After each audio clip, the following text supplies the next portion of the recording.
Under Biden, Americans' cost of living skyrocketed. Food, housing, auto insurance. Lawsuit abuse is a big reason everything's more expensive today. Frivolous lawsuits cost working Americans over $4,000 a year in hidden taxes. President Trump understands the problem. That's why he supports loser pays legislation to stop lawsuit abuse and put thousands back in the pockets of hardworking Americans. It's time to make America affordable again. It's time to support the president's plan. Bonjour, ici Patrick Pierrat, éditeur d'InfoBref. Voici l'essentiel des nouvelles en ce jeudi 22 mai. Des tirs israéliens ont été enregistrés hier à proximité de diplomates canadiens. En Cisjordanie, à l'est d'Israël, une visite d'une délégation de diplomates étrangers, dont 4 Canadiens, près du camp de réfugiés de Jenin, a été perturbée par des tirs de l'armée israélienne qui semblaient les viser. Aucun diplomate n'aurait été blessé. Le Premier ministre fédéral Mark Carney a jugé que cette situation était inacceptable.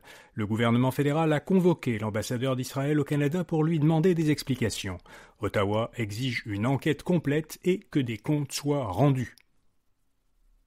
Le gouvernement Legault ne compte pas réduire la taxe sur l'essence. Le Parti québécois a proposé plusieurs mesures visant à faire baisser le prix de l'essence au Québec, y compris une baisse de la taxe sur les carburants. Le gouvernement a exclu de réduire cette taxe. Le ministre des Finances, Éric Girard, soutient qu'une réduction de taxe serait incompatible avec les objectifs de lutte contre les changements climatiques. Québec évalue par ailleurs le coût d'une telle mesure à 1,5 milliard de dollars. François Legault a, lui, reproché au chef péquiste Paul Saint-Pierre Plamondon de vouloir s'aligner sur une proposition du Parti conservateur du Québec, en vue d'une élection partielle qui se profile dans Arthabaska. Québec veut forcer les plateformes numériques à mettre en valeur les contenus francophones. Le ministre de la Culture, Mathieu Lacombe, a déposé un projet de loi qui vise à favoriser la présence, la visibilité et la recommandation des contenus culturels francophones sur des plateformes comme Netflix ou Spotify. La loi permettrait au gouvernement d'obliger les plateformes de contenus audiovisuels, de musique, de balado et de livres audio à s'assurer que les contenus culturels francophones sont présents et visibles dans leur catalogue. Elle obligerait aussi les fabricants de téléviseurs et d'appareils connectés à mettre en valeur des plateformes qui proposent majoritairement des contenus culturels francophones. La perte de forêts dans le monde est à un niveau record. Selon les données de l'organisme américain World Resources Institute et de l'Université du Maryland, la destruction des forêts mondiales a atteint l'an dernier un sommet depuis le début de la collecte de données sur le sujet en 2002. Les régions tropicales ont perdu à elles seules en un an 6,7 millions d'hectares de forêt, soit une superficie équivalente à celle du Panama. Le Brésil et la Bolivie ont enregistré les pertes les plus importantes. En région tropicale, les incendies ont causé près de la moitié des pertes. Les auteurs de l'étude soulignent que les incendies sont souvent déclenchés pour défricher des forêts à des fins agricoles. Les hausses de salaire réclamées en construction feraient grimper de 55 000 $ le prix d'une maison neuve. C'est ce que soutient l'Association des professionnels de la construction et de l'habitation du Québec, qui est un regroupement patronal.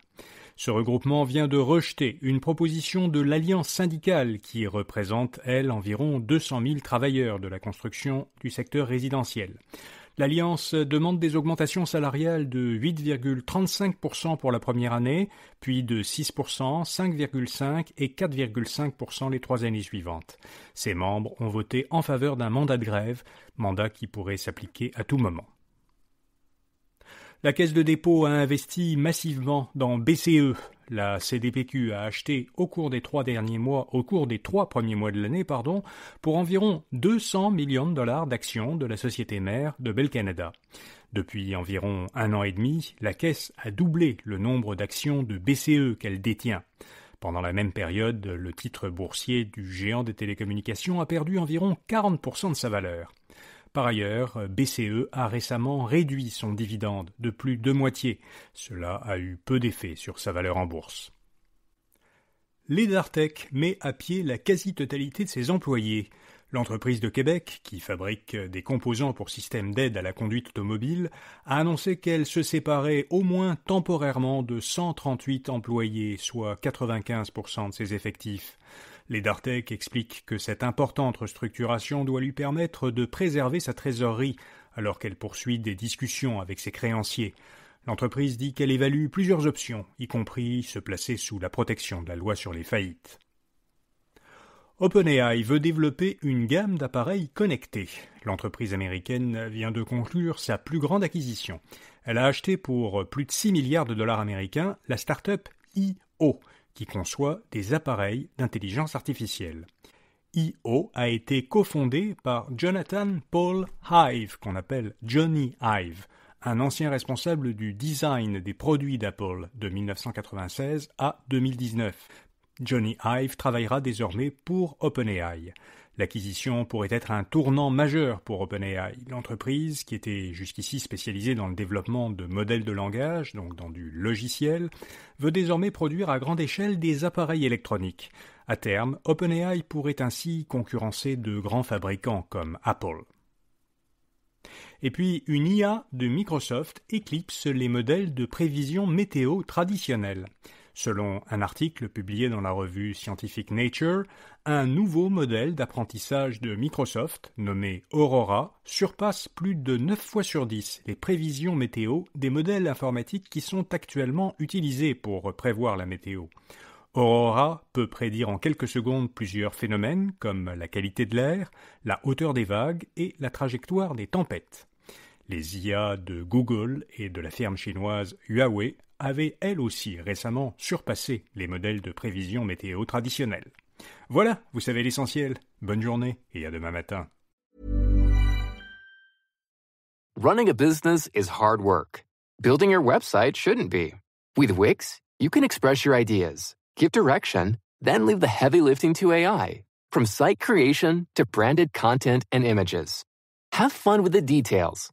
Customize what you want the way you want. And manage your whole business from a centralized dashboard with expert AI tools. Build, scale, and enjoy the incredible results. You can do it all yourself on Wix.